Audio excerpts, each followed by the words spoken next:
बंदी छोड़ सतगुरु रामपाल जी परमेश्वर जी की जय हो।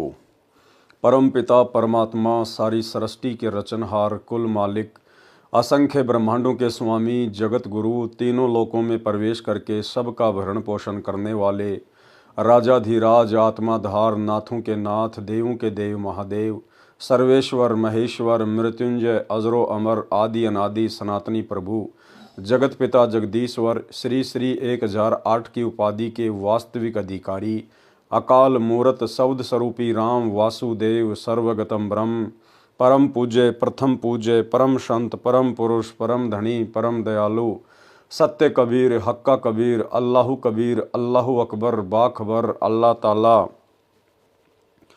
जगत के तारणहार जगत के मुक्तिदाता जगत के जगन्नाथ हारे के सहारे हिंदुओं के राम मुसलमानों के अल्लाह सिखों के वाहिगुरु ईसाइयों के मसीह दया के सागर दयानिधि करुणा के सागर करुणानिधि स्वयंभू परिभू संकट मोचन कष्ट हरण मंगल करण दुख भंजन अविगत कबीर निर्विकार निर्विषम परमात्मा अलय अलेख सतगुरु आदि अनादि सतगुरु असली मर्यादा पुरुषोत्तम असली राम असली कृष्ण असली घनश्याम असली मुरारी राजाओं के राजा महाराजाओं के महाराजा शहनशाहों के शहनशाह सम्राटों के सम्राट भगवानों के भगवान अल्लाहों के अल्लाह प्रभुओं के प्रभु मसीहाओं के मसीह सच्चे वाहिगुरु बाबाओं के बाबा पीरों के पीर सेठों के सेठ जगत सेठ सावड़सा सेठ सर्वगुण संपन्न अनंत कोटि कलाओं के स्वामी अनंत कोटि ब्रह्मांडों के नायक योगियों में महायोगी ध्यानियों में महाध्यानी सिद्धों में परम सिद्ध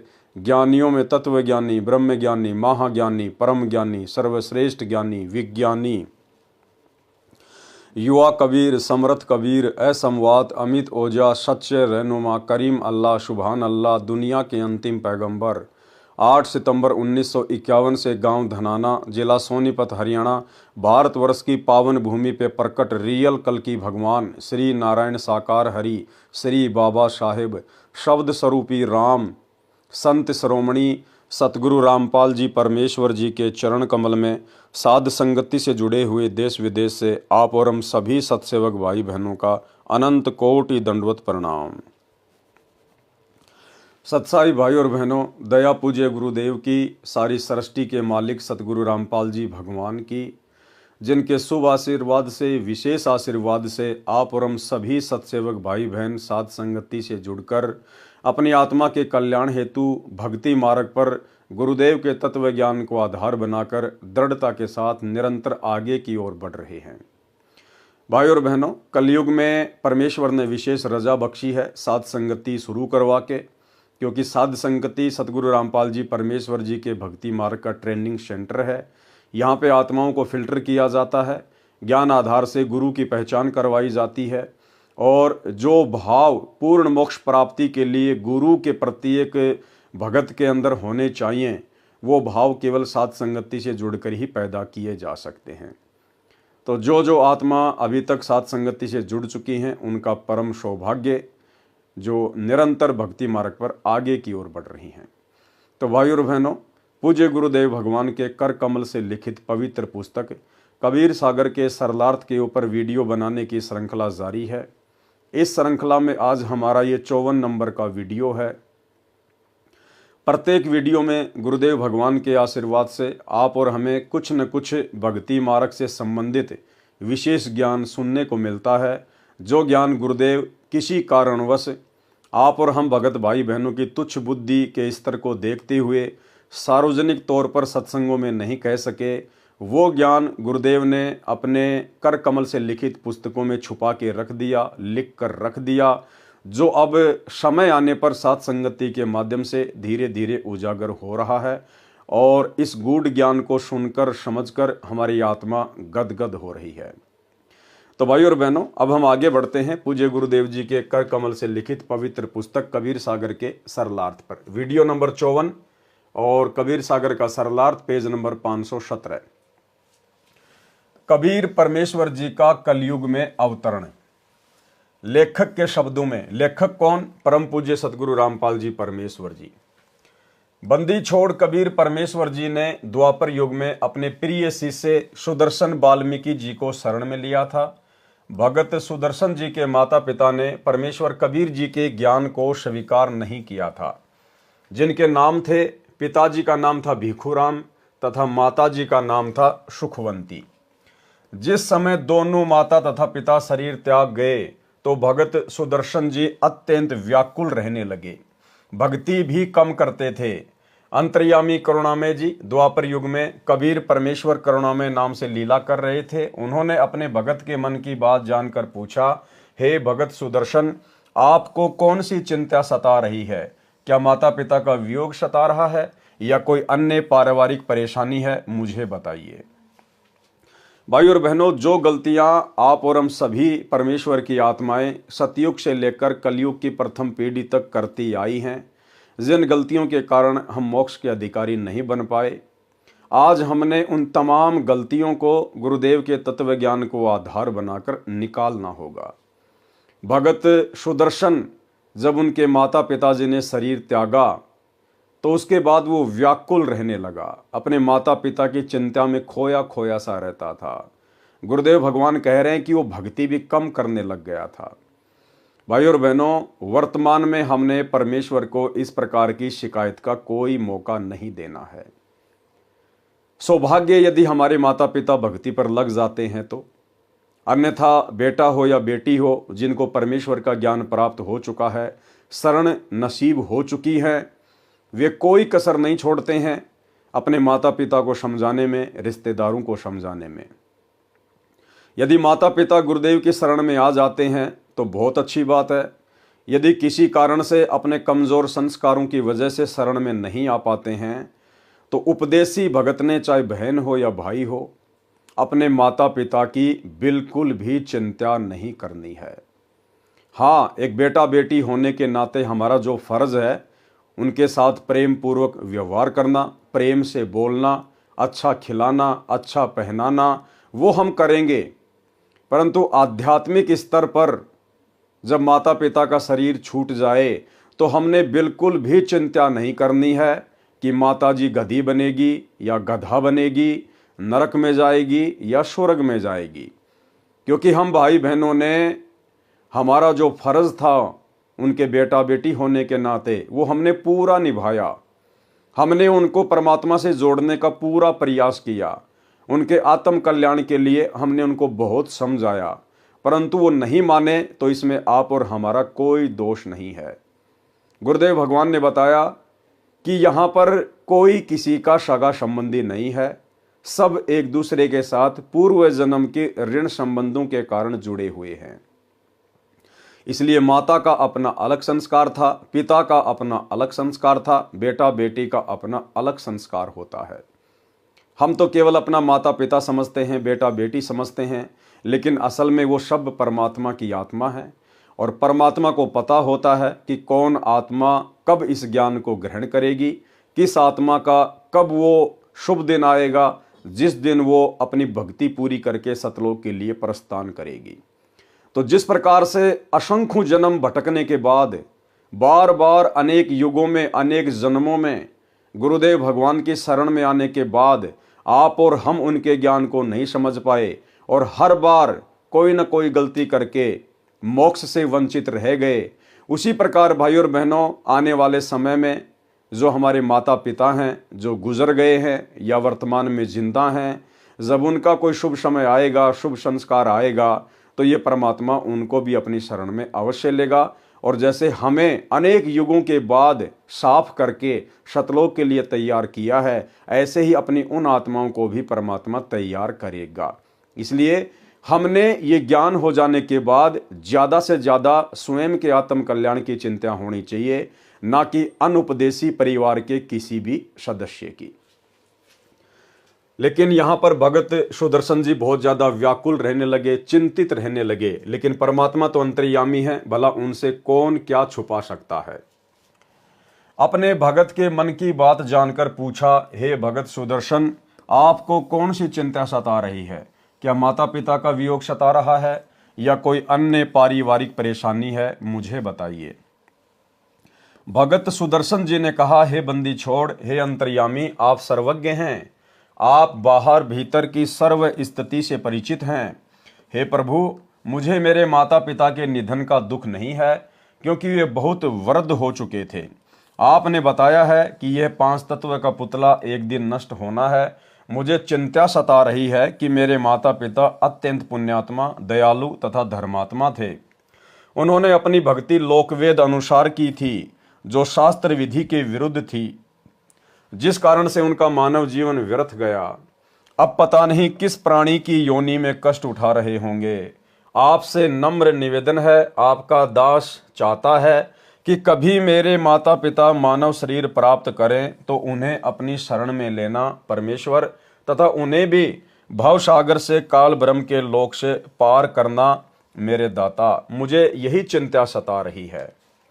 भाई और बहनों, हमने तो बिल्कुल भी चिंता नहीं करनी है। गुरुदेव कहते हैं, चिंता तो हरि नाम की और न चिंता दास, और जो कोई चिंता नाम बिना सोए काल की फांस। ये काल हमें लपेट लेगा अगर अंत समय में जरा भी चिंता किसी भी धन संपत्ति, बेटा बेटी, पोते या किसी भी वस्तु में रह गई तो।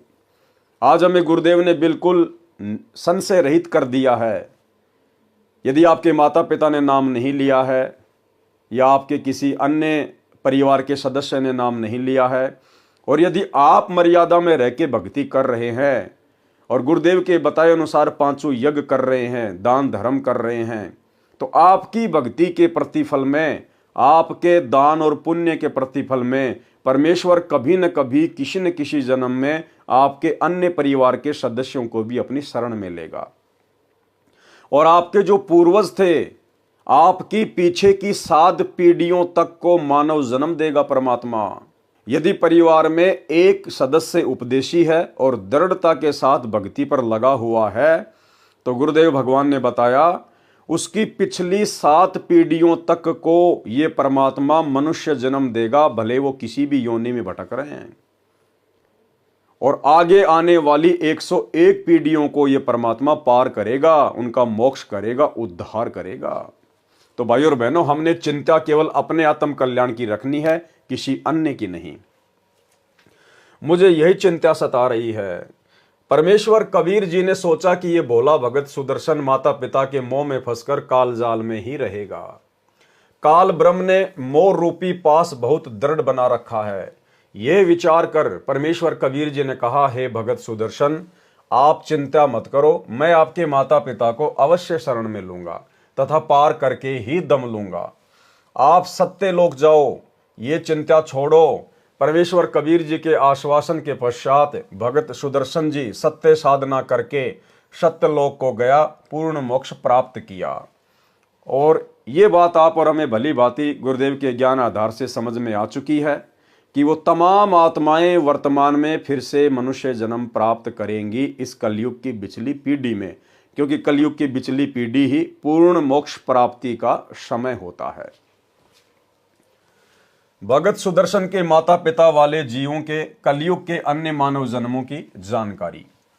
प्रथम बार कुलपति ब्राह्मण पिता तथा महेश्वरी माता रूप में जन्मे।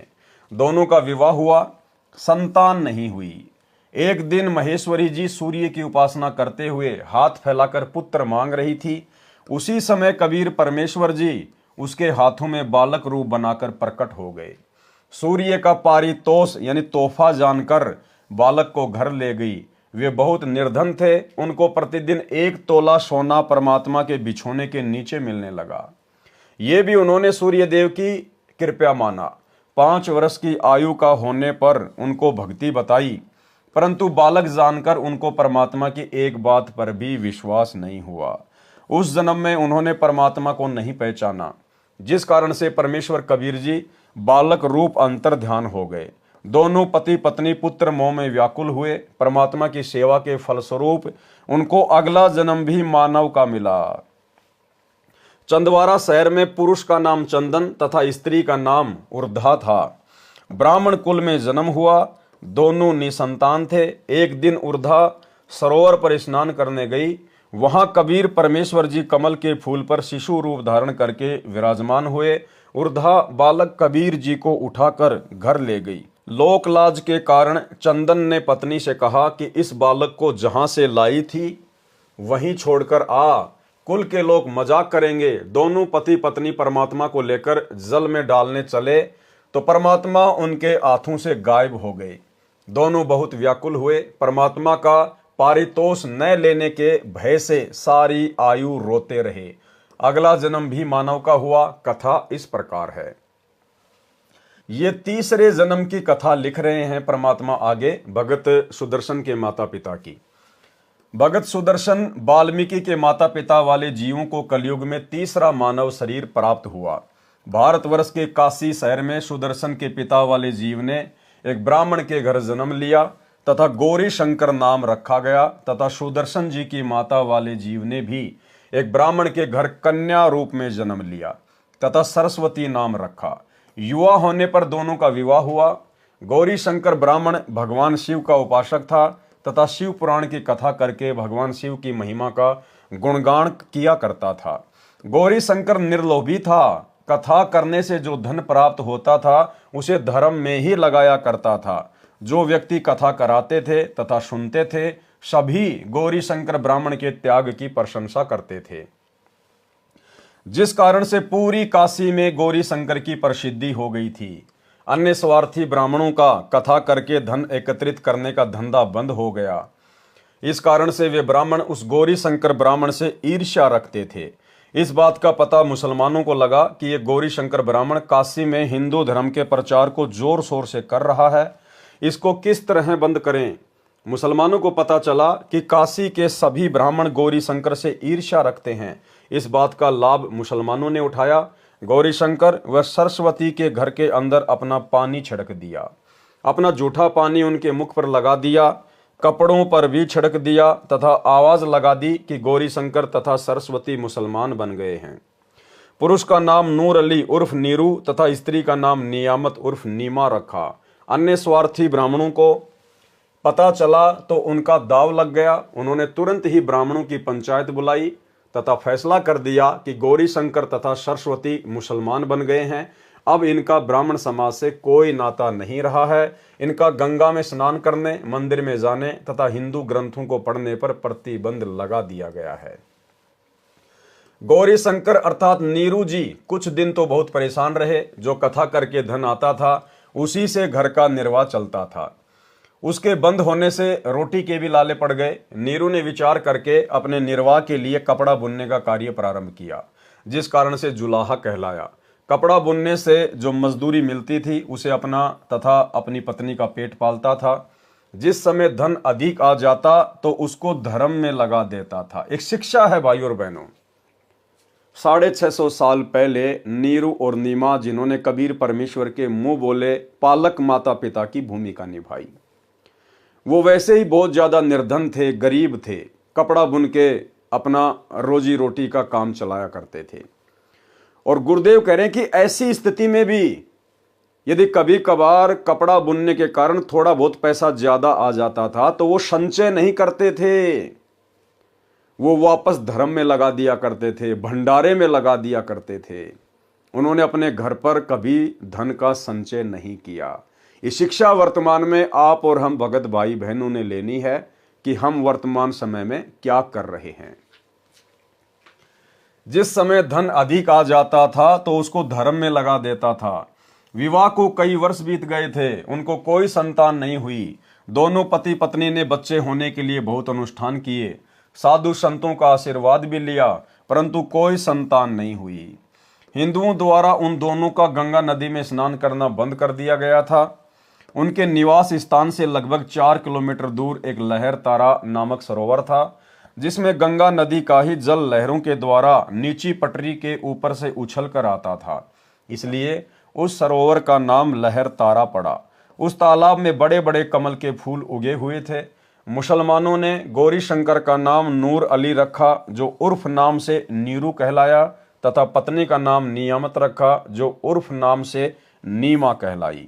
नीरू नीमा भले ही मुसलमान बन गए थे, परंतु अपने हृदय से साधना भगवान शंकर जी की ही करते थे तथा प्रतिदिन सवेरे सूर्योदय से पूर्व लहर तारा तालाब में स्नान करने जाते थे। ज्येष्ठ मास की शुक्ल पूर्णमासी विक्रमी संवत 1455 सन 1398 सोमवार को भी ब्रह्म मुहूर्त ब्रह्म मुहूर्त का समय सूर्योदय से लगभग 1.5 घंटा पहले होता है। ब्रह्म मुहूर्त में स्नान करने के लिए जा रहे थे। नीमा रास्ते में भगवान शंकर से प्रार्थना कर रही थी कि हे दीनानाथ, आप अपने दासों को भी एक बच्चा बालक दे दो। आपके घर में क्या कमी है प्रभु, हमारा भी जीवन सफल हो जाएगा। दुनिया के व्यंग सुन सुनकर आत्मा दुखी हो जाती है। मुझ पापिन से ऐसी कौन सी गलती किस जन्म में हुई है जिस कारण से मुझे बच्चे का मुख देखने को तरसना पड़ रहा है। हमारे पापों को क्षमा करो प्रभु, हमें भी एक बालक दे दो। नीमा अपने इष्ट भगवान शंकर से प्रार्थना करती जा रही है कि हे प्रभु, आपके घर में क्या बच्चों की कमी है, हमें भी एक बालक दे दो। हे प्रभु, हमारे से कौन से जन्म में क्या गलती हुई है जो हम निसंतान हैं। अब भाइयों और बहनों, ये कथा सुनकर आप और हमें तो पता चल ही गया कि इन आत्माओं को परमात्मा द्वापर युग में मिले थे। ये सुदर्शन सुपच के माता पिता थे, लेकिन इन्होंने परमात्मा की भक्ति को स्वीकार नहीं किया, ये गलती। फिर अगले जन्म में इनको परमात्मा मिले, लेकिन इन्होंने परमात्मा के ज्ञान को बिल्कुल भी स्वीकार नहीं किया, ये गलती। फिर अगले जन्म में परमात्मा इनको एक कमल के फूल पर मिले और परमेश्वर ने बहुत कोशिश की ज्ञान समझाने की, लेकिन नहीं माने, ये गलती। अब भाइयों और बहनों, जिस प्रकार से आप और हमें छोटी सी ये कथा सुनने से उनके पिछले जन्मों की गलतियां पता चल गई हैं। अब सोचिए, आप और हम तो जीव हैं। इसी प्रकार वो परमात्मा, कबीर देव, सतगुरु रामपाल जी भगवान, वे तो असंख्य युगों की प्रत्येक आत्मा की जीवनी से परिचित हैं। करोड़ों अरबों जितने भी जन्म हमारे सतलोक से नीचे आने के बाद हुए हैं, परमेश्वर हमारे प्रत्येक जन्म से परिचित हैं। किस जन्म में हमने क्या बकवादे की, हमने कब भक्ति की, कितनी भक्ति की, कैसी भक्ति की। भोग लगाते समय हम परमेश्वर की वाणी पढ़ते हैं कि जुगन जुगन के पाप सब और जुगन जुगन के मैल, और जानत हो जगदीश तुम जोर किए बद फैल। कि है परमात्मा, हमने किन किन युगों में क्या क्या पाप कर्म किए हैं, क्या क्या बकवादे की हैं। हे परमेश्वर, आप हमारे अनंत युगों के जन्मों से भली भांति परिचित हैं। इसलिए भाइयों और बहनों, हमने किसी भी स्थिति में परमेश्वर को कभी भी दोष नहीं देना चाहिए। परमेश्वर की भक्ति में हमने बिल्कुल भी दोष नहीं देखना चाहिए, क्योंकि परमेश्वर को पता है यदि परमेश्वर हमें दिखा दें, यदि हमें बता दें, तो हम जुबान भी नहीं उठा सकते। हम लोग इतने कुकर्मी रहे हैं, हम लोग परमात्मा के इतने द्रोही रह चुके हैं। इसलिए भाइयों और बहनों, वर्तमान में जो भक्ति रूपी प्रसाद आप और हमें मिल गया है, ये प्रसाद परमात्मा भले हमें सुख में रख कर खिलाए, चाहे अभाव में रख कर खिलाए, हमने इसको परमेश्वर का प्रसाद समझकर और अपनी भक्ति को सफल करने की दृष्टि से खाते रहना चाहिए। बाकी समय आने पर परमेश्वर हमारे अच्छे दिन भी लेकर आएंगे। हमारा परमात्मा ये लोक भी सुख से भर देगा और आगे का लोक तो हमारा सुखमय होगा ही होगा, क्योंकि परमात्मा कहते हैं जिसका ये लोक सुखी नहीं, उसका परलोक कभी भी सुखी नहीं हो सकता। तो हमने तो परलोक जाना है, सतलोक जाना है, वहां तो सुख ही सुख है। तो ये जन्म भी परमात्मा हमारा अवश्य सुखमय बनाएगा। हमें यहाँ के राजाओं की तरह परमात्मा रखेगा। हमारे घर में किसी भी चीज का कोई अभाव नहीं रहने देगा। हमारे दिलो दिमाग में कोई भी चिंता परमात्मा नहीं रहने देगा, क्योंकि ये चिंता हरण परमात्मा है। उसके लिए आवश्यकता है तो अपने गुरु को अपना इष्ट मानने की, ज्ञान को आधार बनाने की और निसंशय होकर भक्ति मर्यादाओं में रहकर करने की। हमारे पापों को क्षमा करो प्रभु, हमें भी एक बालक दे दो। ये कहकर नीमा फूट फूट कर रोने लगी तथा नीरू ने धैर्य दिलाते हुए कहा, हे नीमा, हमारे भाग्य में संतान नहीं है। यदि भाग्य में संतान होती तो प्रभु शिव अवश्य प्रदान कर देते। आप रो रो कर आंखें खराब कर लोगी। बालक भाग्य में है ही नहीं जो वृद्ध अवस्था में उंगली पकड़ लेता। आप मत रो, आपका बार बार रोना मेरे से देखा नहीं जाता। ये कहकर नीरू की आंखें भी भर आई। इसी तरह प्रभु की चर्चा व बालक प्राप्ति की याचना करते हुए उसी लहरतारा तालाब पर पहुंच गए। प्रथम नीमा ने प्रवेश किया उसके पश्चात नीरू ने स्नान करने को तालाब में प्रवेश किया। सुबह का अंधेरा शीघ्र ही उजाले में बदल जाता है। जिस समय नीमा ने स्नान किया था उस समय तक तो अंधेरा था। जब कपड़े बदलकर पुनः तालाब पर उस कपड़े को धोने के लिए गई जिसे पहनकर स्नान किया था, उस समय नीरू तालाब में प्रवेश करके गोते लगाकर मल मल कर स्नान कर रहा था। नीमा की दृष्टि एक कमल के फूल पर पड़ी जिस पर कोई वस्तु हिल रही थी। प्रथम नीमा ने जाना कोई सर्प है जो कमल के फूल पर बैठा अपने फन को उठाकर हिला रहा है। उसने सोचा कहीं यह सर्प मेरे पति को ना डस ले। नीमा ने उसको ध्यानपूर्वक देखा। वह सर्प नहीं है, कोई बालक था जिसने एक पैर अपने मुख में ले रखा था तथा दूसरे को हिला रहा था। नीमा ने अपने पति से ऊंची आवाज में कहा, देखियो जी, एक छोटा बच्चा कमल के फूल पर लेटा है, वह जल में डूब ना जाए। नीरू स्नान करते करते उसकी ओर न देखकर बोला, नीमा, बच्चों की चाहत ने तुझे पागल बना दिया है। अब तुझे जल में भी बच्चे दिखाई देने लगे हैं। नीमा ने अधिक तेज आवाज में कहा, मैं सच कह रही हूं, देखो सचमुच एक बच्चा कमल के फूल पर वह रहा, देखो देखो। नीमा की आवाज में परिवर्तन व अधिक कशक देखकर नीरू ने उस ओर देखा जिस ओर नीमा हाथ से संकेत कर रही थी। कमल के फूल पर नवजात शिशु को देखकर नीरू ने आव देखा न ताव झपट कर कमल के फूल सहित बच्चा उठाकर अपनी पत्नी को दे दिया। नीमा ने परमेश्वर कबीर जी को सीने से लगाया, मुख चूमा, पुत्रवत प्यार किया। जिस परमेश्वर की खोज में ऋषि मुनियों ने जीवन भर शास्त्र विधि विरुद्ध साधना की, उन्हें नहीं मिला, वही परमेश्वर भक्तमती नीमा की गोद में खेल रहा था। भाई और बहनों, कितना बड़ा सौभाग्य है आज आप और हम सभी आत्माओं का जो गुरुदेव भगवान से उपदेश प्राप्त है, उनकी शरण में है, मर्यादित भक्ति कर रहे हैं। यही परमात्मा जिस परमेश्वर को सतयुग से लेकर साधु संत महात्मा ऋषि मुनि जंगलों में जा जाकर खोज रहे थे, गुफाओं में तपस्या कर करके खोज रहे थे, हजारों लाखों वर्षों की उम्र हुआ करती थी, अपना शरीर गड़ा दिया करते थे, लेकिन उस परमेश्वर की तो छोड़िए, यहाँ के काल भगवान की छाया के भी उनको दर्शन नहीं हो पाए। आप और हमारा सौभाग्य देखिए भाई और बहनों, घर बैठे परमात्मा मिल गया। घर बैठे सहज में, ना गुफा में जाना पड़ा, ना जंगल में जाना पड़ा, ना तपस्या करनी पड़ी। सहज में परमेश्वर ने आकर हमारा हाथ पकड़ लिया। और यदि आज भी हम इस परमेश्वर को ना पहचान कर, जो कि सतगुरु रामपाल जी के रूप में स्वयं धरती पे प्रकट है, यदि हम भक्ति मार्ग में गफलत करेंगे, मर्यादा निभाने में गफलत करेंगे, भक्ति मार्ग को हल्के में लेंगे, तो भाई और बहनों फिर ये असंख्य जन्मों का लंबा दर्द हो जाएगा आप और हमारे लिए। जिस शांतिदायक परमेश्वर को आनंद की प्राप्ति के लिए प्राप्त करने की इच्छा से साधना की जाती है, वही परमेश्वर नीमा के हाथों में सीने से लगा हुआ था। उस समय जो शीतलता व आनंद का अनुभव भगवती नीमा को हो रहा होगा, उसकी कल्पना ही नहीं की जा सकती है। नीरू स्नान करके जल से बाहर आया। नीरू ने सोचा यदि हम इस बच्चे को नगर में ले जाएंगे तो शहरवासी हम पर शक करेंगे, सोचेंगे कि ये किसी के बच्चे को चुरा कर लाए हैं, कहीं हमें नगर से निकाल ना दें। इस डर से नीरू ने अपनी पत्नी से कहा, नीमा, इस बच्चे को यहीं छोड़ दे, इसी में अपना हित है। नीमा बोली, हे पतिदेव, ये भगवान शंकर का दिया खिलौना है। इस बच्चे ने पता नहीं मुझ पर क्या जादू कर दिया है कि मेरा मन इस बच्चे के वश हो गया है। मैं इस बच्चे को नहीं त्याग सकती। नीरू ने नीमा को अपने मन की बात से अवगत करवाया, बताया कि ये बच्चा नगरवासी हमसे छीन लेंगे, पूछेंगे कहाँ से लाए हो, हम कहेंगे लहर तारा तालाब में कमल के फूल पर मिला है। हमारी बात पर कोई भी विश्वास नहीं करेगा, हो सकता है वे हमें नगर से भी निकाल दें। तब नीमा ने कहा, मैं इस बालक के साथ देश निकाला भी स्वीकार कर लूंगी, परंतु इस बच्चे को नहीं त्याग सकती। मैं अपनी मृत्यु को भी स्वीकार कर लूंगी, परंतु इस बच्चे से भिन्न नहीं रह सकूंगी।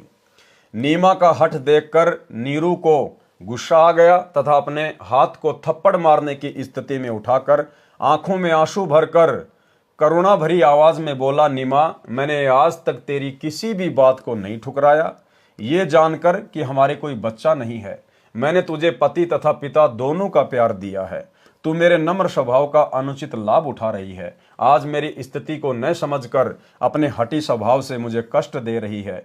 विवाहित जीवन में नीरू ने प्रथम बार अपनी पत्नी की ओर थप्पड़ मारने के लिए हाथ उठाया था तथा कहा कि या तो इस बच्चे को यहीं रख दे, वरना आज मैं तेरी बहुत पिटाई करूंगा। उसी समय नीमा के सीने से चिपके बालक रूपधारी परमेश्वर बोले, हे नीरू, आप मुझे अपने घर ले चलो, आप पर कोई आपत्ति नहीं आएगी। मैं सतलोक से चलकर तुम्हारे हित के लिए यहां आया हूं।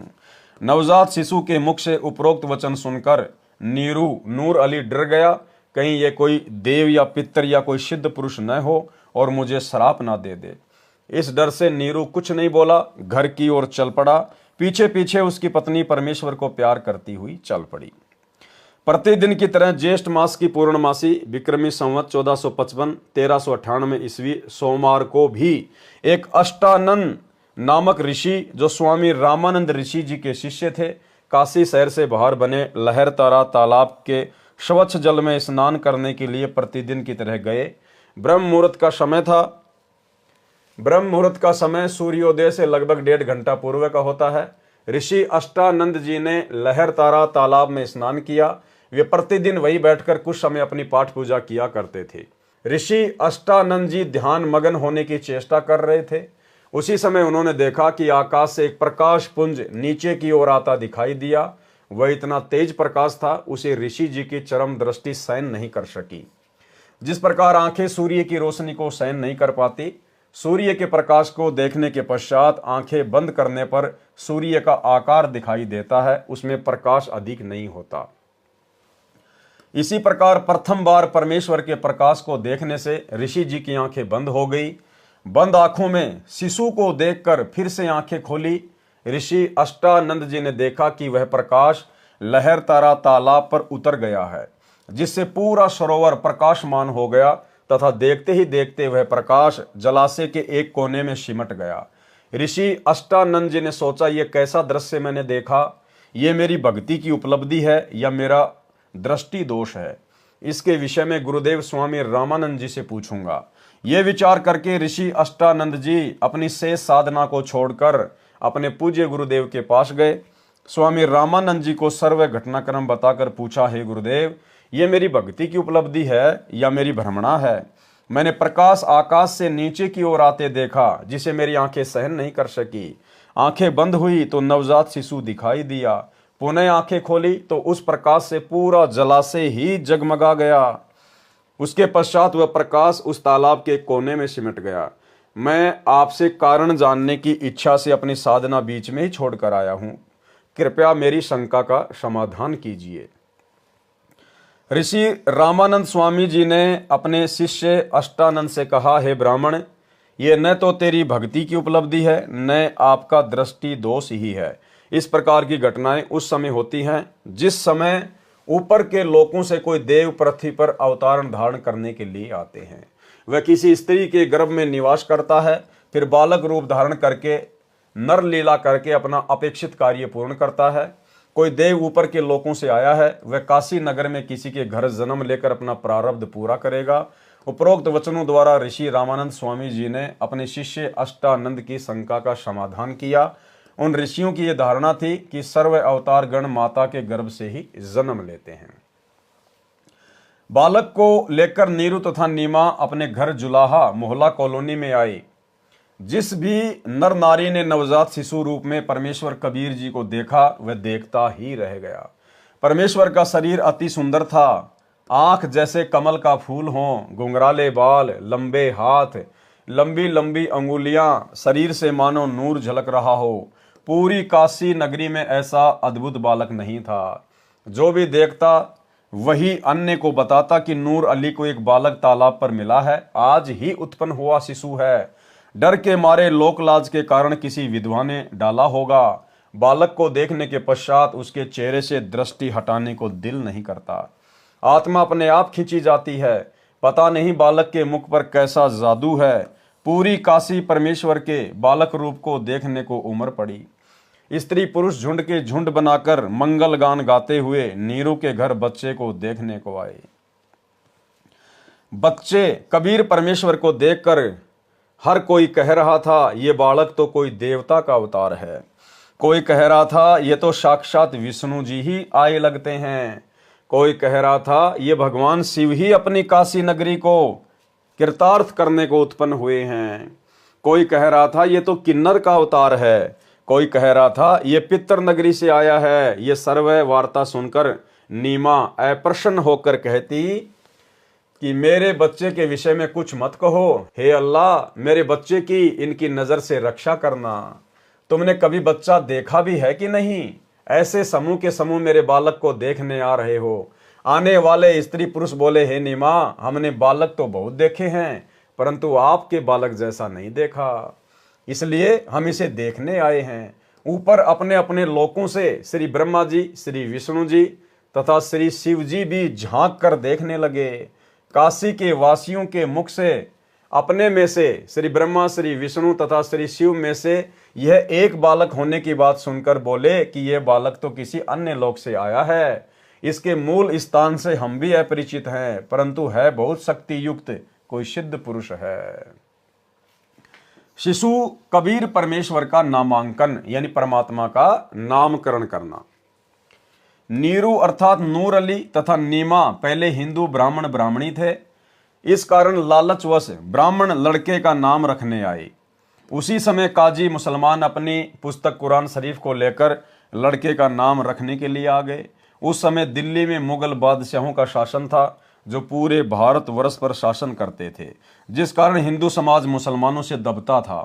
काजियों ने कहा लड़के का नामकरण हम मुसलमान विधि से करेंगे, अब ये मुसलमान हो चुके हैं। ये कहकर काजियों में मुख्य काजी ने कुरान शरीफ पुस्तक को कहीं से खोला। उस पेज पर प्रथम पंक्ति में प्रथम नाम कबीरन लिखा था। काजियों ने सोचा कबीर नाम का अर्थ बड़ा होता है, इस छोटे जाति जुलाहे अर्थात धानक के बालक का नाम कबीर रखना शोभा नहीं देगा। ये तो उच्च घरानों के बच्चों के नाम रखने योग्य है। शिशु रूपधारी परमेश्वर काजियों के मन के दोष को जानते थे। काजियों ने पुनः पवित्र कुरान शरीफ को नाम रखने के उद्देश्य से खोला। उन दोनों पृष्ठों पर कबीर कबीर कबीर अक्षर लिखे थे, अन्य लेख नहीं था। काजियों ने फिर कुरान शरीफ को खोला, उन पृष्ठों पर भी कबीर कबीर कबीर अक्षर ही लिखा था। काजियों ने पूरी कुरान का निरीक्षण किया तो उनके द्वारा लाई गई कुरान शरीफ में सर्व अक्षर कबीर कबीर कबीर कबीर हो गए। काजी बोले इस बालक ने कोई जादू मंत्र करके हमारी कुरान शरीफ को ही बदल डाला। तब कबीर परमेश्वर शिशु रूप में बोले, हे काशी के काजियों, मैं कबीर अल्लाह अर्थात अल्लाहु अकबर हूं, मेरा नाम कबीर ही रखो। काजियों ने अपने साथ लाई कुरान को वहीं पटक दिया तथा चले गए। बोले इस बच्चे में कोई प्रेत आत्मा बोलती है। शिशु कबीर देव द्वारा कुंवारी गाय का दूध पीना। बालक कबीर को दूध पिलाने की कोशिश नीमा ने की तो परमेश्वर ने मुख बंद कर लिया। सर्व प्रयत्न करने पर भी नीमा तथा नीरू बालक को दूध पिलाने में असफल रहे। 25 दिन जब बालक को निराहार बीत गए तो माता पिता अति चिंतित हो गए।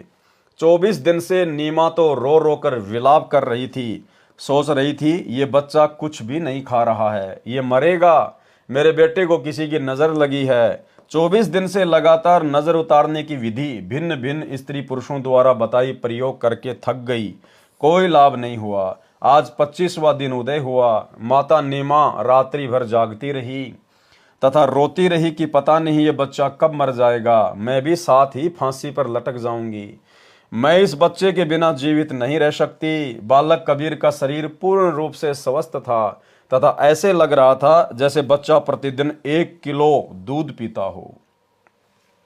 परंतु नीमा को डर था कि बिना कुछ खाए पिए ये बालक जीवित रह ही नहीं सकता, ये कभी भी मृत्यु को प्राप्त हो सकता है। यह सोचकर फूट फूट कर रो रही थी। भगवान शंकर के साथ साथ निराकार प्रभु की भी उपासना तथा उससे की गई प्रार्थना जब व्यर्थ रही तो अति व्याकुल होकर रोने लगी। भगवान शिव एक ब्राह्मण ऋषि का रूप बनाकर नीरू की झोपड़ी के सामने खड़े हुए तथा नीमा से रोने का कारण जानना चाहा।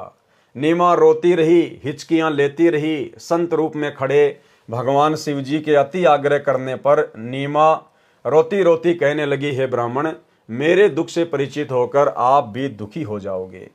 फकीर वेशधारी शिव भगवान बोले, हे माई, कहते हैं अपने मन का दुख दूसरे के समक्ष कहने से मन हल्का हो जाता है। हो सकता है आपके कष्ट को निवारण करने की विधि भी प्राप्त हो जाए। आंखों में आंसू, जीवा लड़खड़ाते हुए गहरे सांस लेते हुए नीमा ने बताया, हे महात्मा जी, हम निसंतान थे। 25 दिन पहले हम दोनों प्रतिदिन की तरह काशी में लहर तारा तालाब पर स्नान करने जा रहे थे। उस दिन जेठ मास की शुक्ल पूर्णिमासी की सुबह थी। रास्ते में मैंने अपने इष्ट भगवान शंकर से पुत्र प्राप्ति की हृदय से प्रार्थना की थी। मेरी पुकार सुनकर दीनदयाल भगवान शंकर जी ने उसी दिन एक बालक लहर तारा तालाब में कमल के फूल पर हमें दिया। बच्चे को प्राप्त करके हमारे हर्ष का कोई ठिकाना नहीं रहा। ये हर्ष अधिक समय तक नहीं रहा। इस बच्चे ने दूध नहीं पिया। सर्व प्रयत्न करके हम थक चुके हैं। आज इस बच्चे को 25वां दिन है, कुछ भी आहार नहीं किया है। ये बालक मरेगा, इसके साथ ही मैं आत्महत्या करूंगी। मैं इसकी मृत्यु की प्रतीक्षा कर रही हूँ। सर्व रात्रि बैठकर तथा रो रो कर व्यतीत की है। मैं भगवान शंकर से प्रार्थना कर रही हूँ कि हे भगवान, इससे अच्छा तो ये बालक ना देते। अब इस बच्चे में इतनी ममता हो गई है कि मैं इसके बिना जीवित नहीं रह सकूंगी।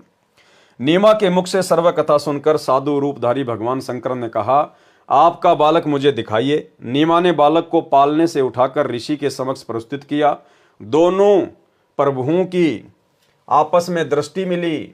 भगवान शंकर जी ने शिशु रूप कबीर जी को अपने हाथों में ग्रहण किया तथा मस्तिष्क की रेखाएं व हस्त रेखाएं देखकर बोले, नीमा, आपके बेटे की लंबी आयु है, ये मरने वाला नहीं है।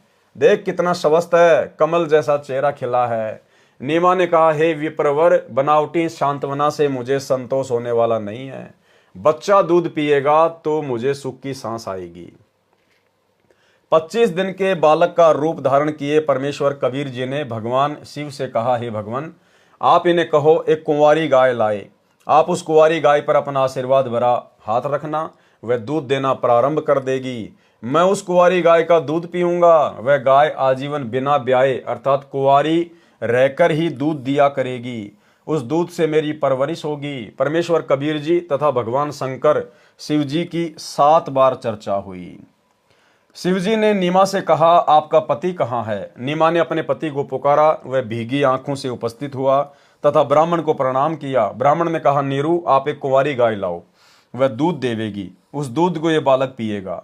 नीरू कुंवारी गाय ले आया तथा साथ में कुम्हार के घर से एक ताजा छोटा घड़ा 4 किलोग्राम क्षमता का मिट्टी का पात्र भी ले आया। परमेश्वर कबीर जी के आदेश अनुसार विप्र रूपधारी शिवजी ने उस कुंवारी गाय की पीठ पर हाथ मारा जैसे थपकी लगाते हैं।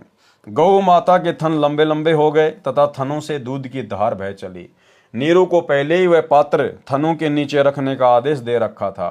दूध का पात्र भरते ही थनों से दूध निकलना बंद हो गया। वह दूध शिशु रूपधारी कबीर परमेश्वर जी ने पिया। नीरू नीमा ने ब्राह्मण रूपधारी भगवान शिव के चरण लिए तथा कहा, आप तो साक्षात भगवान शिव के रूप हो। आपको भगवान शिव ने ही हमारी पुकार सुनकर भेजा है। हम निर्धन व्यक्ति आपको क्या दक्षिणा दे सकते हैं? हे विप्र, 24 दिनों से हमने कोई कपड़ा भी नहीं बुना है। विप्र रूपधारी भगवान शंकर बोले, साधु भूखा भाव का, धन का भूखा नहीं। जो है भूखा धन का, वो साधु भी नहीं। देखो भाई और बहनों, अभी वाणी है किसकी? ये वाणी कबीर परमात्मा की है। और गुरुदेव क्या कह रहे हैं कि विप्र रूपधारी भगवान शंकर बोले। वो कौन था विप्र रूपधारी भगवान शंकर? स्वयं कबीर परमात्मा ही अपने दूसरे रूप में थे। और फिर क्या वाणी बोली? साधु भूखा भाव का, धन का भूखा नहीं। जो कोई धन का भूखा, वो साधु भी नहीं। इस वाणी को लिखकर गुरुदेव भगवान ने आप और हमें संकेत कर दिया कि वो कोई भगवान शंकर वंकर नहीं था। अरे वो सारी सृष्टि का भगवान है। क्या भगवान शंकर के आशीर्वाद से दूध देने वाली गाय का दूध पिएगा क्या? जो तीनों लोक उस परमपिता परमात्मा, देवों के देव महादेव कबीर देव सतगुरु रामपाल जी भगवान के आशीर्वाद से अपना भरण पोषण कर रहे हैं, तीनों लोकों के प्राणियों का पेट भर रहा है, क्या वो परमात्मा इन तीनों लोकों के भगवानों के आशीर्वाद से अपना पेट भरेगा क्या?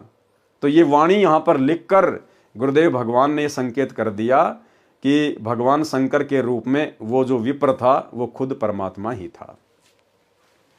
विप्र रूपधारी भगवान शंकर बोले, साधु भूखा भाव का, धन का भूखा नहीं, जो है भूखा धन का वह तो साधु नहीं। ये कहकर विप्र रूपधारी शिव जी वहां से प्रस्थान कर गए। ऋग्वेद मंडल 9 सूक्त 1 मंत्र 9, यहां पर उस पूर्ण परमेश्वर की महिमा लिखी हुई है कि जब वो पूर्ण परमात्मा कबीर देव इस पृथ्वी लोक पर अपनी अच्छी आत्माओं को भक्ति दृढ़ाने के लिए आता है, प्रकट होता है, वो जानबूझकर एक शिशु रूप में प्रकट होता है, एक लीला करता है। उस समय उस शिशु रूप में प्रकट कबीर परमेश्वर सतगुरु रामपाल जी भगवान की कवारी गायों के दूध से उनकी परवरिश होती है। उन कवारी गायों के थनों में दूध सतलोक से आता है। अन्यथा इस कबीर परमेश्वर के अलावा इस 21 ब्रह्मांड में और जितने भी भगवान हैं, ब्रह्मा विष्णु महेश है, दुर्गा है, काल है, 33 करोड़ देवी देवता हैं, अन्य साधु संत महात्मा आचार्य शंकराचार्य मंडलेश्वर हैं, आपको किसी के भी इतिहास में इस प्रकार की लीला देखने को नहीं मिलेगी। केवल एकमात्र कबीर परमात्मा, वो परमेश्वर चारों युगों में केवल एक एक जीवन इस प्रकार का जीकर दिखाता है, केवल वेदों में लिखी हुई अपनी महिमा को सत्य साबित करने के लिए। अन्यथा उस परमेश्वर को अपनी परवरिश के लिए कवारी गायों के दूध की आवश्यकता नहीं है। लेकिन परमेश्वर ने पहले ही वेदों में अपनी महिमा लिखवा दी कि जो पूर्ण परमात्मा है, जो कबीर देव है, जब वो धरती पर शिशु रूप में प्रकट होता है तो इस प्रकार से उसकी परवरिश की लीला होती है। इस बात को सत्य साबित करने के लिए परमेश्वर, जो वेदों में लिखी हुई बात है, इसको सत्य साबित करने के लिए केवल प्रत्येक युग की शुरुआत में परमात्मा इस प्रकार की लीला करते हैं। अन्यथा ये परमात्मा ना जाने पृथ्वी पर कितनी बार प्रकट होता है, कितनी बार अंतर ध्यान होता है, इसे किसी भी कुंवारी गाय के दूध की आवश्यकता नहीं पड़ती है। ऋग्वेद मंडल नंबर 9 सूक्त 1 मंत्र 9, ये जो श्लोक है ये लिखा हुआ है, ये इसका अनुवाद है। यहां गुरुदेव ने इसका भावार्थ किया हुआ है। पूर्ण परमात्मा अमर पुरुष जब लीला करता हुआ बालक रूप धारण करके स्वयं प्रकट होता है, सुख सुविधा के लिए जो आवश्यक पदार्थ शरीर वृद्धि के लिए चाहिए वह पूर्ति कुंवारी गायों द्वारा की जाती है। अर्थात उस समय कुंवारी गाय अपने आप दूध देती हैं, जिससे उस पूर्ण प्रभु की परवरिश होती है। यह घटना आपको ना श्री कृष्ण जी के जीवन में देखने को मिलेगी, ना श्री रामचंद्र जी के जीवन में देखने को मिलेगी, ना ब्रह्मा विष्णु महेश के जीवन में देखने को मिलेगी, ना 33 करोड़ देवी देवताओं के जीवन में देखने को मिलेगी। केवल कबीर परमेश्वर जो प्रत्येक युग की शुरुआत में इस प्रकार की लीला करके दिखाते हैं, वेदों में लिखी हुई अपनी महिमा को सत्य साबित करने के लिए। नीरू को धन की प्राप्ति। बालक की प्राप्ति से पूर्व दोनों जने पति पत्नी मिलकर कपड़ा बुनते थे। 25 दिन बच्चे की चिंता में कपड़ा बुनने का कोई कार्य नहीं कर सके, जिस कारण से कुछ कर्ज नीरू को हो गया। कर्ज मांगने वाले भी उसी 25वें दिन आ गए तथा बुरी भली कहकर चले गए। कुछ दिन तक कर्ज न चुकाने पर यातना देने की धमकी सेठ ने दे डाली। दोनों पति पत्नी अति चिंतित हो गए, अपने बुरे कर्मों को कोसने लगे। एक चिंता का समाधान होता है, दूसरी तैयार हो जाती है। माता पिता को चिंतित देखकर बालक बोला, हे माता पिता, आप चिंता ना करो, आपको प्रतिदिन एक सोने की मोहर 10 ग्राम सोना पालने के बिछोने के नीचे मिलेगी। आप अपना कर्ज उतार कर अपना तथा गऊ का खर्च निकाल कर शेष बचे धन को धर्म में लगाना। उस दिन के पश्चात 10 ग्राम सोना प्रतिदिन नीरू के घर परमेश्वर कबीर जी की कृपा से मिलने लगा। यह क्रिया 1 वर्ष तक चलती रही। परमेश्वर कबीर जी ने मोहर सोने का सिक्का मिलने वाली लीला को गुप्त रखने को कहा था कि आप किसी को बताना मत इसके बारे में। एक दिन नीमा की प्रिय सखी उसी समय नीरू के घर पर आई, जिस समय वह कबीर जी को जगाने का प्रयत्न कर रही थी। नीमा की सखी ने वह सोने की मोहर देख ली तथा बोली, इतना सोना आपके पास कैसे आया? नीमा ने अपनी प्रिय सखी से सर्व गुप्त भेद कह सुनाया कि हमें तो 1 साल से ये मोहर प्रतिदिन प्राप्त हो रही है। हमारे घर पर भाग्यशाली लड़का कबीर जब से आया है, हम तो आनंद से रह रहे हैं। अगले दिन ही सोना मिलना बंद हो गया।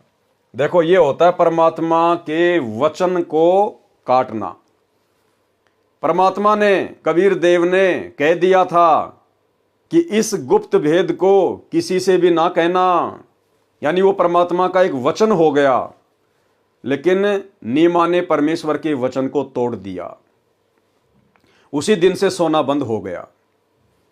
ठीक इसी प्रकार भाई और बहनों, वर्तमान में वही कबीर परमात्मा आप और हमारे पूज्य गुरुदेव भगवान जी के रूप में, सतगुरु रामपाल जी के रूप में धरती पर प्रकट है। और गुरुदेव भगवान ने हमें जो नियम बता दिए हैं, जो भक्ति की मर्यादाएं बता दी हैं, ये उनके वचन हैं। और यदि हमने उनके एक भी वचन को काटा, एक भी वचन को तोड़ा, उसी समय भाई और बहनों इस भक्ति से मिलने वाले लाभ हमारे बंद हो जाएंगे। हो सकता है आपकी पिछली भक्ति से या आपके दान पुण्य से या आपने जितनी मर्यादा में रह के भक्ति कमाई की है उससे भले आपको कुछ समय लाभ मिले, लेकिन परमेश्वर की तरफ से उसी समय भक्ति से मिलने वाला लाभ बंद हो जाता है। इसलिए भाई और बहनों, हमने अपने गुरुदेव भगवान की किसी भी मर्यादा को, उनके द्वारा दिए गए किसी भी भक्ति नियम को तोड़ने की सोचना भी नहीं है। तोड़ना तो बहुत दूर की बात है। ये छोटी छोटी बातें हैं, ये संकेत हैं जिनके माध्यम से आप और हम भाई बहनों को शिक्षा लेनी चाहिए। नीरू तथा नीमा दोनों मिलकर कपड़ा बुनकर अपने परिवार का पालन पोषण करने लगे। बड़ा होकर बालक कबीर भी पिता के काम में हाथ बटाने लगा। थोड़े ही समय में अधिक बुनाई करने लगा। ऋषि रामानंद सेऊ, शमन तथा नेकी व कमाली के पिछले जन्मों का ज्ञान, यानी ऋषि रामानंद जी पहले कौन थे, ये सेऊ था, ये पहले कौन था, शमन था, ये कौन था, नेकी और कमाली कौन थी। तो भाई और बहनों, परमात्मा इसमें बता रहे हैं कि सतयुग में और त्रेता युग में जब परमात्मा आए थे और प्रथम बार परमेश्वर के लालन पालन की जिम्मेदारी जिन आत्माओं को मिली थी, वो आत्मा थी पंडित रामानंद जी और कमाली, जो कलयुग की प्रथम पीढ़ी में जन्मे। यही दोनों आत्माएं सतयुग और त्रेता में, उस युग की शुरुआत में कबीर परमेश्वर जी के मुंह बोले माता पिता की भूमिका में थे। आगे क्या बताया परमात्मा ने। ऋषि रामानंद जी का जीव सतयुग में विद्याधर ब्राह्मण था, जिसे परमेश्वर सतसुक्रत नाम से मिले थे।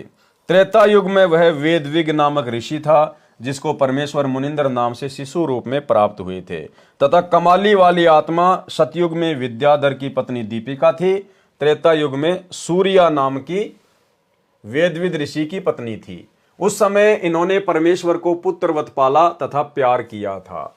उसी पुण्य के कारण ये आत्माएं परमात्मा को चाहने वाली थी। कलयुग में भी इनका परमेश्वर के प्रति अटूट विश्वास था। ऋषि रामानंद व कमाली वाली आत्माएं ही सतयुग में ब्राह्मण विद्याधर तथा ब्राह्मणी दीपिका वाली आत्माएं थी, जिन्हें ससुराल से आते समय कबीर परमेश्वर एक तालाब में कमल के फूल पर शिशु रूप में मिले थे। यही आत्माएं त्रेता युग में वेदविग तथा सूर्या ऋषि दंपति थे, जिन्हें परमेश्वर शिशु रूप में प्राप्त हुए थे। सम्मन तथा नेकी वाली आत्माएं द्वापर युग में काणु, वाल्मीकि तथा उसकी पत्नी गोदावरी थी, जिन्होंने द्वापर युग में परमेश्वर कबीर जी का शिशु रूप में पालन पोषण किया था। और जिन आत्माओं ने द्वापर युग में कबीर परमेश्वर जी का पालन पोषण किया था, वो आत्माएं आगे चल के क्या बनी, सम्मन और नेकी। सम्मन तथा नेकी वाली आत्माएं द्वापर युग में कालू, वाल्मीकि तथा उनकी पत्नी गोदावरी थी, जिन्होंने द्वापर युग में परमेश्वर कबीर जी का शिशु रूप में लालन पालन किया था। यानी भाई और बहनों, सतयुग और त्रेता युग में जिन दो आत्माओं ने कबीर परमेश्वर का पालन पोषण किया था, वो आत्माएं 650 साल पहले पंडित रामानंद और कमाली के रूप में जन्मे। और जिन्होंने द्वापर युग में कबीर परमात्मा जी का पालन पोषण किया था शिशु रूप में, वो दोनों आत्माएं सम्मन और नेकी के रूप में जन्मे। जिन्होंने द्वापर युग में परमेश्वर कबीर जी का शिशु रूप में पालन पोषण किया था, उसी पुण्य के फलस्वरूप परमेश्वर ने उन्हें अपनी शरण में लिया था। सेऊ यानी शिव वाली आत्मा द्वापर युग में एक गंगेश्वर नामक ब्राह्मण का पुत्र गणेश था। अब जो नेकी और सम्मन का बेटा था सेऊ, वो कौन था? वो गुरुदेव ने बताया कि द्वापर युग में एक गंगेश्वर नाम का कोई ब्राह्मण था जो उस समय द्वापर युग में करुणामय नाम से धरती पे प्रकट परमात्मा से बहुत ज्यादा ईर्ष्या करता था, द्वेष करता था। सेऊ उसका बेटा था उस समय, और सेऊ का उस समय नाम था गणेश। और जो गणेश था उसने कबीर परमात्मा की शरण ग्रहण कर ली थी, करुणामय ऋषि की। अपने माता पिता को भी समझाता था लेकिन वो नहीं माने। और वो जो सेऊ था उनका लगाव हो गया था द्वापर युग में जिन दो आत्माओं ने कबीर परमात्मा की सेवा की थी उनसे। और वो कहने लगा कि भाई यदि आप मेरे माता पिता होते तो कितना अच्छा होता, मैं कितनी अच्छी भक्ति करता, मेरा बाप तो मानता ही नहीं है। फिर उनका अपने समय अनुसार शरीर छूट गया।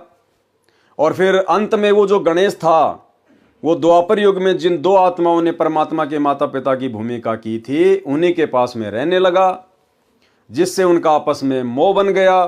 और आगे चलकर उसी मोह के कारण वो सेऊ, वो शिव, नेकी और शम्मन के घर में उनके बेटे के रूप में जन्मा। इसलिए भाई और बहनों, परमात्मा हमें शिक्षा देते हैं कि हमने ये सतभक्ति मिलने के बाद में, चाहे पुत्र हो, पुत्री हो, माता हो, पिता हो, हमने किसी भी प्रकार की कोई भी विशेष मोह ममता उनमें पैदा नहीं करनी है।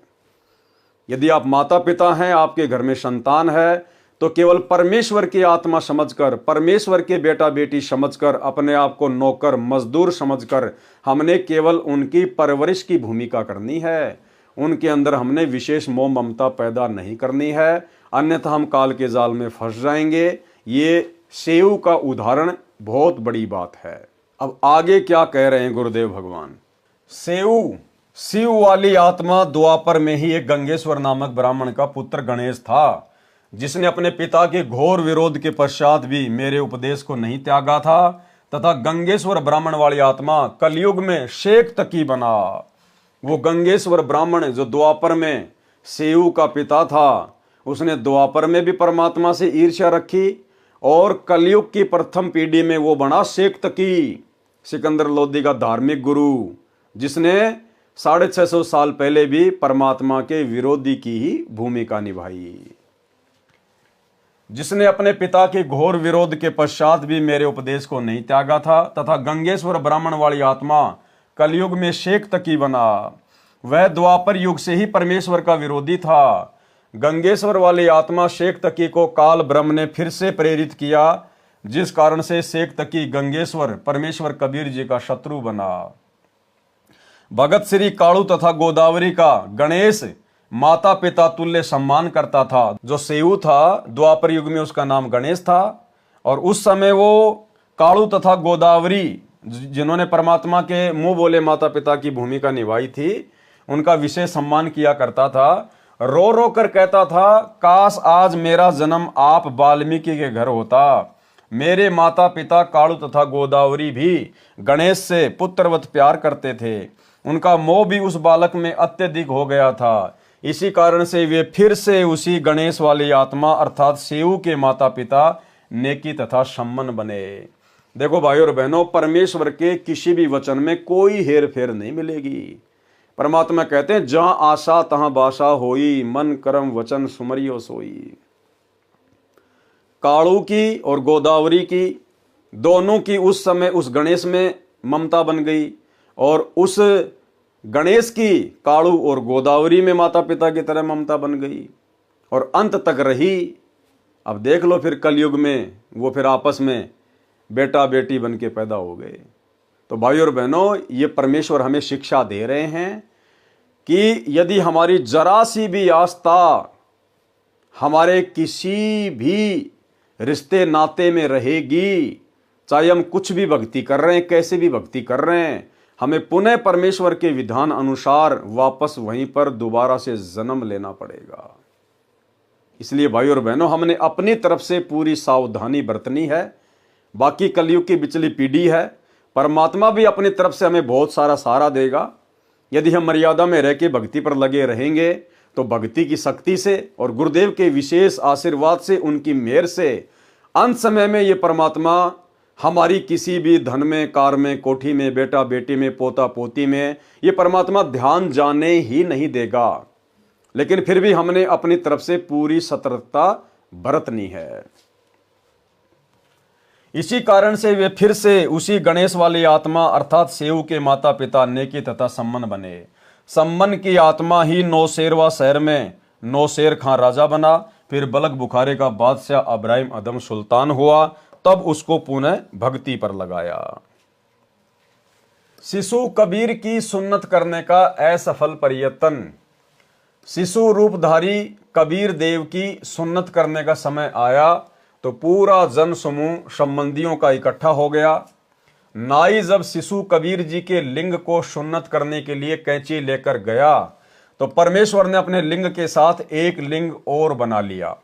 फिर उस सुन्नत करने को तैयार व्यक्ति की आंखों के सामने ही 3 लिंग और बढ़ते दिखाए। कुल 5 लिंग एक बालक के देखकर वह सुन्नत करने वाला आश्चर्य में पड़ गया। अब देखो भाई और बहनों, आपको विज्ञान के बारे में समझाते हैं, टेक्नोलॉजी के बारे में समझाते हैं। आजकल ये हमारे वैज्ञानिक भाई बंधु इंटरनेट बना के, सैटेलाइट बना के, लैपटॉप, कंप्यूटर, मोबाइल बना के, दुनिया भर की एप्लीकेशन वगैरह बना के अपने आप को भगवान समझ बैठे। इंसान अपने आप को खुदा समझ बैठा, खुदा को भूल गया, अपनी औकात को भूल गया। आजकल आप देख रहे होंगे मोबाइल पर ऐसी ऐसी एप्लीकेशन आ गई, एआई टेक्नोलॉजी आ गई। मैं आपको यहां पर कुछ वीडियो दिखाऊंगा, स्क्रीन पर आप जी देखिएगा। आप देखेंगे एक व्यक्ति मोमोज वगैरह पका रहा है और मोमोज पकते पकते सूअर में परिवर्तित हो गए। मोमोज आपकी आंखों के सामने देखते देखते सूअर के बच्चे बन गए। दूसरा वीडियो आप देखिए, ये केला, बनाना, ये केला आपकी आंखों के सामने ये तोता बन गया। आप देख रहे हैं लगातार आपकी आंखों के सामने वो केला तोता बन गया। ये क्या टेक्नोलॉजी है भाई और बहनों? ये उस कबीर परमात्मा के द्वारा दी गई टेक्नोलॉजी है इंसान को। जबकि उस परमेश्वर की जो साइंस है, उस परमेश्वर की साइंस के विषय में तो यहां का बड़े से बड़ा वैज्ञानिक कभी सोच भी नहीं सकता, कल्पना भी नहीं कर सकता कि उस परमेश्वर कबीर देव सतगुरु रामपाल जी की क्या टेक्नोलॉजी है, क्या उसकी साइंस है। उदाहरण आपने देख लिया होगा, गुरुदेव ने अपने कर कमल से लिखा है। आप तो केवल मोमोज को शुअर में चेंज होते हुए देख रहे हैं, केले को तोते में बदलता हुआ देख रहे हैं। और 650 साल पहले कबीर परमात्मा ने, जिस समय ना कोई वैज्ञानिक था, ना विज्ञान थी, ना एआई थी, ना मोबाइल थे, ना कंप्यूटर, ना टेक्नोलॉजी, और ना ही जब परमात्मा की सुन्नत करने आया तो परमात्मा ने एक की जगह 2 शिशु इंद्री दिखा दी। नाई घबरा गया और देखते ही देखते 3 शिशु इंद्री यानी 3 लिंग नाई की आंखों के सामने उत्पन्न हो गए। देखते देखते जैसे मोमोज से सुअर उत्पन्न हो गए। तो भाई और बहनों, 650 साल पहले कहां थी विज्ञान, कहां थे वैज्ञानिक, कहां थे टेक्नोलॉजी? इसलिए आज हम उस वैज्ञानिकों के वैज्ञानिक की शरण में हैं। कबीर देव सतगुरु रामपाल जी भगवान की शरण में हैं, जिनकी बराबरी करने की कोई कल्पना भी नहीं कर सकता। ये आजकल ये वैज्ञानिक उपकरण, ये हवाई जहाज, रेडियो, इंटरनेट, हेलीकॉप्टर, सैटेलाइट, ये सारी टेक्नोलॉजी उस कबीर परमेश्वर सतगुरु रामपाल जी के द्वारा इस वर्तमान भक्ति युग में, भक्ति मार्ग में सहयोग के लिए इन विशेष आत्माओं को दी गई है। ये किसी इंसान के स्तर की बस की बात नहीं है कि कोई इंसान अपना दिमाग लगा के ये चीजें बना देगा। गुरुदेव कहते हैं ये इंसान सतयुग से लेकर वर्तमान तक यही था। पशुओं के चारा काटने की एक मशीन भी नहीं बना पाया था, हाथ से घुमाने वाला वो गंडासा भी नहीं बना पाया था। श्री रामचंद्र जी भी यही था, गर्मियों में गर्मी मरता था, एक पंखा भी नहीं बना पाया। श्री कृष्ण भी यही था, रेड़ू जोड़ के चलता था, ढंग की रोड भी नहीं बना पाया। भाई और बहनों, ये टेक्नोलॉजी, ये विशेष ज्ञान, ये विज्ञान इस कबीर परमेश्वर वैज्ञानिकों के वैज्ञानिक ने आप और हम आत्माओं को इस कलयुग की बिचली पीढ़ी में भक्ति में सहयोग के लिए दिया है। ठीक है, जब तक दुनिया को ज्ञान नहीं होगा अध्यात्म का, भक्ति मार्ग का, जब तक अपने कबीर देव सतगुरु रामपाल जी भगवान की पहचान नहीं होती है, तब तक तो काल प्रेरणा से दुनिया इनका दुरुपयोग ही करेगी। लेकिन जिस दिन ये ज्ञान पूरी दुनिया में फैलेगा, दुनिया को इस कल की भगवान की पहचान हो जाएगी, उस दिन भाई और बहनों परमेश्वर के द्वारा निर्मित करवाए गए ये सभी संसाधन, ये सभी उपकरण उनकी भक्ति में ही प्रयोग किए जाएंगे। तो भाई और बहनों, हमारे गुरुदेव वैज्ञानिकों के वैज्ञानिक हैं, हल्के में मत ले लेना।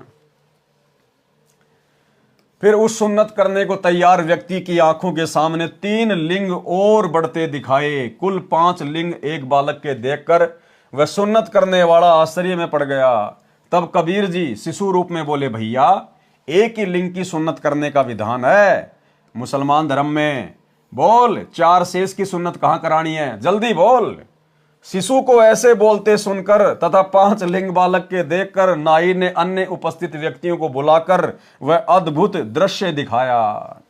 सर्व उपस्थित जन समूह ये देखकर अचंभित हो गया। वो बाकी मुल्ला काजी दौड़ के गए और देखा अपनी आंखों से 5-5 लिंग एक बच्चे के, और पता नहीं वो क्या क्या बोलने लगे। जब नीमा को इस बात का पता चला तो वो दौड़ के गई कि ये तो हो ही नहीं सकता, और जैसे नीमा वहां गई तो परमात्मा ने अपनी लीला को समेट लिया, केवल एक शिशु इंद्री। तो नीमा ने कहा कि तुम तो मेरे बच्चे को ऐसे ही बदनाम करते हो। तो भाई ये परमात्मा है, सतगुरु जो चावे सो कर ही भरम पड़ो मत कोई, और सेव दड़ पर शीश चढ़ाया पाछे करी रसोई। आज हम ऐसे समर्थ सतगुरुदेव भगवान की शरण में है। सर्व उपस्थित जन समूह ये देखकर अचंभित हो गया, आपस में चर्चा करने लगे, ये अल्लाह ये कैसा कमाल है। एक बच्चे को 5 पुरुष लिंग ये देखकर बिना सुन्नत किए ही चला गया। बच्चे के 5 लिंग होने की बात जब नीरू व नीमा को पता चला तो कहने लगे, आप क्या कह रहे हो, ये नहीं हो सकता। दोनों बालक के पास गए तो शिशु को एक ही पुरुष लिंग था, 5 नहीं थे। तब उन दोनों ने उन उपस्थित व्यक्तियों से कहा, आप क्या कह रहे हो, देखो कहां है बच्चे के 5 लिंग, केवल एक ही है। उपस्थित सर्व व्यक्तियों ने पहले आंखों देखे थे 5 पुरुष लिंग, तथा उस समय केवल एक ही लिंग पेशाब इंद्री को देखकर आश्चर्यचकित हो गए। तब शिशु रूपधारी परमेश्वर बोले, हे भोले लोगों, आप लड़के का लिंग किस लिए काटते हो? क्या लड़के को बनाने में अल्लाह यानी परमेश्वर से कोई चूक रह गई जिसे आप ठीक करते हो? क्या आप परमेश्वर से भी बढ़कर हो? यदि आप लड़के के लिंग की चमड़ी आगे से काटकर सुन्नत करके उसे मुसलमान बनाते हो तो लड़की को मुसलमान कैसे बनाओगे? यदि मुसलमान धर्म के व्यक्ति अन्य धर्मों के व्यक्तियों से भिन्न होते तो परमात्मा ही सुन्नत करके लड़के को जन्म देता। हे भोले इंसानों, परमेश्वर के सर्व प्राणी हैं। कोई वर्तमान में मुसलमान समुदाय में जन्मा है तो वह मृत्यु उपरांत हिंदू या ईसाई धर्म में भी जन्म ले सकता है। इसी प्रकार अन्य धर्मों में जन्मे व्यक्ति भी मुसलमान धर्म व अन्य धर्म में जन्म लेते हैं। ये धर्म की दीवारें खड़ी करके आपसी भाईचारा नष्ट मत करो। ये सर्व काल ब्रह्म की चाल है। कलयुग से पहले अन्य धर्म नहीं थे, केवल एक मानव धर्म मानवता ही था। अब कलयुग में काल ब्रह्म ने भिन्न भिन्न धर्मों में बांटकर मानव की शांति समाप्त कर दी है। सुन्नत के समय उपस्थित व्यक्ति बालक मुख से सद उपदेश सुनकर सर्व दंग रह गए। माता नीमा ने बालक के मुख पर कपड़ा ढक दिया तथा बोली, घना मत बोल, काजी सुन लेंगे तो तुझे मार डालेंगे, वो बेरहम है बेटा। परमेश्वर कबीर जी माता के हृदय से कष्ट से परिचित होकर सोने का बहाना बनाकर खर्राटे भरने लगे। तब नीमा ने सुख की सांस ली तथा अपने सर्व संबंधियों से प्रार्थना की, आप किसी को मत बताना कि कबीर ने कुछ बोला है, कहीं मुझे बेटे से हाथ धोने पड़े। 6 महीने की आयु में परमेश्वर पैरों चलने लगे। ऋषि रामानंद का उद्धार करना। ऋषि रामानंद स्वामी को गुरु बनाकर शरण में लेना। स्वामी रामानंद जी अपने समय के सुप्रसिद्ध विद्वान कहे जाते थे। वे द्राविड़ से काशी नगर में वेद व गीता ज्ञान के प्रचार हेतु आए थे। उस समय काशी में अधिकतर ब्राह्मण शास्त्र विरुद्ध भक्ति विधि के आधार से जनता को दिशा भ्रष्ट कर रहे थे। भूत प्रेतों के झाड़े जंत्र करके वे काशी शहर के ब्राह्मण अपना स्वार्थ सिद्ध कर रहे थे। स्वामी रामानंद जी ने काशी शहर में वेद ज्ञान व गीताजी तथा पुराणों के ज्ञान को अधिक महत्व दिया तथा वह भूत प्रेत उतारने वाली पूजा का अंत किया। अपने ज्ञान के प्रचार के लिए 1400 ऋषि संत बना रखे थे। स्वामी रामानंद जी ने कबीर परमेश्वर जी की शरण में आने के पश्चात 84 शिष्य और बनाए थे, जिनमें रविदास जी, नीरू नीमा, गिगनौर, राजस्थान के राजा पीपा ठाकुर आदि थे। कुल शिष्यों की संख्या 1484 कही जाती है। वे 1400 ऋषि विष्णु पुराण, शिव पुराण तथा देवी पुराण आदि मुख्य मुख्य पुराणों की कथा करते थे। प्रतिदिन 52 सभाएं ऋषि जन किया करते थे। काशी के क्षेत्र विभाजित करके मुख्य वक्ताओं को प्रवचन करने को स्वामी रामानंद जी ने कह रखा था। स्वयं भी उन सभाओं में प्रवचन करने जाते थे। स्वामी रामानंद जी का बोलबाला आसपास के क्षेत्र में भी था। सर्व जनता कहती थी कि वर्तमान में महर्षि रामानंद स्वामी तुल्य विद्वान वेदों व गीता जी तथा पुराणों का सार ज्ञाता पृथ्वी पर नहीं है। परमेश्वर कबीर जी ने अपने स्वभाव अनुसार अर्थात नियम अनुसार रामानंद स्वामी को शरण में लेना था। कबीर जी ने संत गरीबदास जी को अपना सिद्धांत बताया है, जो संत गरीबदास जी 12वें पंथ प्रवर्तक छुड़ानी धाम हरियाणा वाले ने अपनी वाणी में लिखा है। गरीब जो हमारी शरण है उसका हूं मैं दास, गैल गैल लाग्या फिरूं जब तक धरती आकाश। गोता मारूं स्वर्ग में जा बैठूं पाताल, गरीब दास ढूंढत फिरूं अपने हीरे माणिक लाल। हरदम संगी बिछुड़त नाही है महबूब सलोना वो, एक पलक में साहिब मेरा फिरदा 14 भवनाओ। जो बच्चा गऊ की नजर में यूं साईं को संत, भगतों के पीछे फिरे भगत वत्सल भगवंत। कबीर कमाई आपनी कभू न निष्फल जाए, 7 समुंदर आडे पड़े मिले अगाऊ आए। सतयुग में विद्याधर नामक ब्राह्मण के रूप में तथा त्रेता युग में वेद विग ऋषि के रूप में जन्मे स्वामी रामानंद जी वाले जीव ने परमेश्वर कबीर जी को बालक रूप में प्राप्त किया था। भगतमती कमाली वाला जीव उस समय दीपिका नाम की विद्याधर ब्राह्मण की पत्नी थी। वही दीपिका वाली आत्मा वेदविद ब्राह्मण की पत्नी सूर्या थी, जो कलयुग में कमाली बनी। यही दोनों आत्माएं त्रेता युग में ऋषि दंपत्ति वेदविग तथा सूर्य था। उस समय भी परमेश्वर कबीर बंदी छोड़ जी शिशु रूप में इन्हें मिले थे। इसके पश्चात भी इन दोनों जीवों को अनेकों जन्म व स्वर्ग प्राप्ति भी हुई थी। वही आत्माएं कलयुग में परमेश्वर कबीर जी के समकालीन हुई थी। पूर्व जन्म के संत सेवा के पुण्य अनुसार परमेश्वर कबीर जी ने उन पुण्यात्माओं को शरण में लेने के लिए लीला की। स्वामी रामानंद जी की आयु 104 वर्ष की थी। उस समय कबीर देव जी के लीलामय शरीर की आयु 5 वर्ष की थी। स्वामी रामानंद जी महाराज का आश्रम गंगा दरिया के आधा किलोमीटर दूर स्थित था। स्वामी रामानंद जी प्रतिदिन सूर्योदय से पूर्व गंगा नदी के तट पर बने पंचगंगा घाट पर स्नान करने जाते थे। 5 वर्षीय कबीर देव ने 2.5 यानी 2 वर्ष 6 महीने के बच्चे का रूप धारण किया तथा पंचगंगा घाट की पौड़ियों यानी सीढ़ियों में लेट गए। स्वामी रामानंद जी प्रतिदिन की भांति स्नान करने गंगा दरिया के घाट पर गए। अंधेरा होने के कारण स्वामी रामानंद जी बालक कबीर देव को नहीं देख सके। स्वामी रामानंद जी के पैर की खड़ाऊ लकड़ी का जूता सीढ़ियों में लेटे बालक कबीर देव के सिर में लगी। बालक कबीर देव लीला करते हुए रोने लगे जैसे बच्चा रोता है। स्वामी रामानंद जी को ज्ञान हुआ कि उनका पैर किसी बच्चे को लगा है, जिस कारण से बच्चा पीड़ा से रोने लगा है। स्वामी जी बालक को उठाने तथा चुप करने के लिए शीघ्रता से झुके तो उनके गले की माला एक रुद्राक्ष की कंठी माला बालक कबीर देव के गले में डल गई, जिसे स्वामी रामानंद जी नहीं देख सके। स्वामी रामानंद जी ने बच्चे को प्यार से कहा, बेटा राम राम बोल, राम राम से सर्व कष्ट दूर हो जाता है। ऐसा कहकर बच्चे के सिर को सहलाया, आशीर्वाद देते हुए सिर पर हाथ रखा। बालक कबीर परमेश्वर अपना उद्देश्य पूरा होने पर चुप होकर पौड़ियों पर बैठ गए तथा एक शब्द गाया और चल पड़े। अब भाई और बहनों, ये बात कौन कहेगा कि वो 2.5 साल का बालक जब रामानंद जी ने कहा कि कोई बात नहीं बेटा, राम राम बोल, राम राम बोल, राम राम बोलने से सर्व कष्ट दूर होते हैं। अब परमात्मा ने देखा मेरा काम तो सिद्ध हो गया, रामानंद जी की जो कंठी माला है वो मेरे गले में आ गई और इन्होंने मुझे उपदेश दे दिया कि राम राम बोल। उसके बाद 2.5 वर्ष के बालक रूप में कबीर परमेश्वर सतगुरु रामपाल जी एक सीढ़ी पे जाके बैठ गए और पंडित रामानंद जी नहाने के लिए चले गए कि बेटा नहाने के बाद मैं तेरे माता पिता को ढूंढूंगा, उसके बाद तुझे पहुंचाऊंगा। अब वो 2.5 वर्ष के बालक रूप में कबीर परमात्मा ने फिर एक शब्द गाया। अब ये बातें कौन बता सकता है भाई और बहनों? वही बता सकता है जिसने 2.5 वर्ष के बालक की लीला की। तो सतगुरु रामपाल जी परमेश्वर जी ही वो कबीर भगवान है, कबीर परमात्मा है, जो उस समय काशी में कबीर परमेश्वर की भूमिका में थे और वर्तमान में जिन्होंने अपने कर कमल से इस पुस्तक को लिखा है।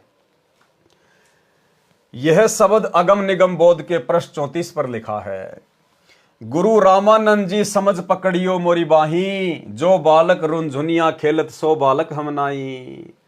कि रामानंद जी सोच समझ के मुझे अपना शिष्य बनाना, मैं वो बालक नहीं हूं जो बचपन में जो खिलौनों से खेलता है। गुरु रामानंद जी समझ पकड़ियो मेरी बाही, जो बालक रुंझुनिया खेलत सो बालक हम नाही। हम तो लेना सतका शोध, हम ना पाखंड पूजा चाही। कि मैं उस पाखंड पूजा का व्यापारी नहीं हूं जो आप अपने भक्तों को दे रहे हो। बा पकड़ो तो दृढ़ का पकड़, बहुर छूट ना जाई। जो माता से जन्मा वह नहीं इष्ट हमारा। परमात्मा ने कहा कि आप इष्ट बताओगे श्री विष्णु जी को, लेकिन हमें उस इष्ट की आवश्यकता नहीं है जिसका जन्म किसी मां से हुआ हो। अब भाइयों और बहनों, आज हमारे इष्ट सतगुरु रामपाल जी परमेश्वर, और गुरुदेव ने क्या लीला की उस समय, उस शब्द के माध्यम से पंडित रामानंद जी को कह रहे हैं कि मैं आपसे उपदेश ले लूं, आप मेरे गुरु बन गए और आप मुझे क्या करोगे, विष्णु जी को इष्ट बताकर भक्ति करवाओगे ना। पंडित जी, हमें तो ऐसा इष्ट चाहिए जो माता से जन्म नहीं लेता। इसका मतलब ऐसे इष्ट की शरण में आने से ही हमारा मोक्ष होगा, अन्यथा जो खुद जन्म मरण में है वो भला हमारा जन्म मरण कैसे समाप्त कर देगा। तो भाइयों और बहनों, आप और हमारा सौभाग्य, परम सौभाग्य, आज हमें वही इष्ट कबीर देव जो कभी किसी मां से जन्म नहीं लेता, ना सतगुरु जननी जने जाके माना बाप, पिंड ब्रह्मण से रहित है ना वह तीनों ताप। आज हमें वही इष्ट मिल गया। हमारे गुरुदेव भगवान स्वयं कबीर परमेश्वर हैं, जो 8 सितंबर 1951 के दिन शिशु रूप में लीला करते हुए दुनिया की चरम दृष्टि को धोखा देते हुए स्वयं प्रकट हुए हैं, ना कि किसी मां के गर्भ से जन्म लेकर आए हैं। जो माता से जन्मा वह नहीं इष्ट हमारा, राम कृष्ण मरे विष्णु साथे जामन हारा। ये तेरे राम कृष्ण विष्णु ये तो सब मरेंगे क्योंकि इन्होंने जन्म लिया है। 3 गुण है तीनों देवता, निरंजन चौथा कहिए, अविनाशी प्रभु इन सबसे न्यारा, मोकू वह चाहिए। कि मेरे को तो इन सबसे न्यारा जो भगवान है ना, जो सतलोक में रहता है, जो कभी किसी मां से जन्म नहीं लेता, मेरे को तो उसकी भक्ति चाहिए, उसको अपना इष्ट बनाऊंगा तब मेरा कल्याण होगा। 5 तत्व की देना मेरी, ना कोई माता जाया, जीव उदाहरण तुमको तारण सीधा जग में आया। राम राम और ओम नाम ये सब काल कमाई, सत्य नाम दो मोरे सतगुरु तब काल जाल छुटाई। सत्य नाम बिन जन्मे मरे परम शांति नाही, सनातन धाम मिले न कबहू भावे कोटि समाधि लाई। सार शब्द सर जीवन कहिए सब मंत्रन का सरदारा, कहे कबीर सुनो गुरु जी या विधि उतरे पारा। तो ये विधि भाइयों और बहनों आज आप और हमारे को मिलने जा रही है पूरी की पूरी।